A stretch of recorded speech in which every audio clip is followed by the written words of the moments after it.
He oversees 70,000 employees as the CEO of PepsiCo Foods North America, with a $21 billion portfolio of consumer favorites that are in 94% of U.S. households. Stephen Williams reached his peak position with 28 years of success at the company. That's a far cry from the small town of Haskell, Oklahoma, where he was born. I am the last of 9 children, and you do learn how to compete for resources, but I tell you, that's probably where I learned my perseverance. My dad was a Baptist minister. It was a great upbringing. You know, we were poor, but we didn't know it because we were rich with love. He credits his father with a major role in shaping the man and manager he would become. Our dad taught us to always treat people right. Taught me your attitude is going to determine your altitude, and the sky's the limit. And you treat people like you want to be treated. I would tell you, he was probably the biggest influence. But instead of following in his father's footsteps, Williams turned to a field that fascinated him from an early age. You know, I've been, feels like in the grocery business my whole life, and I still think I am. I started in high school working in the local grocery store. So Fleming Companies, who's the biggest wholesaler of food retail in the country at the time. They were an Oklahoma-based company, and they recruited. So I ended up starting with them in their management training program.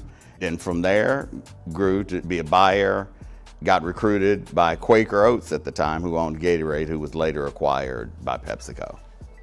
He found the nation's largest snack producer, a company where he could thrive. And the company found a rising star. Some people think competition is a mean word in business. It's not. The challenge in business, it's hard to be successful by yourself.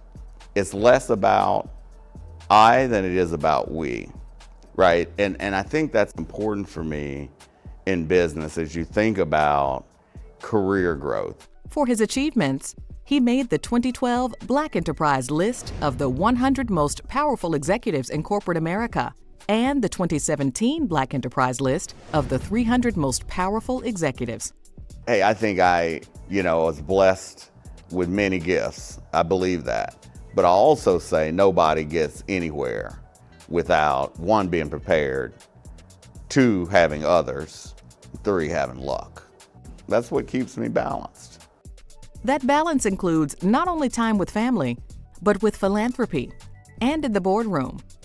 He's board chair for United Way of Metropolitan Dallas and a driving force with PepsiCo's Food for Good. He sits on the boards of State Farm, the National Retail Federation, and the Executive Leadership Council. And he sees similar opportunities for Black entrepreneurs now making their way in business or climbing the corporate ladder. You have to do the work. There isn't a shortcut to here.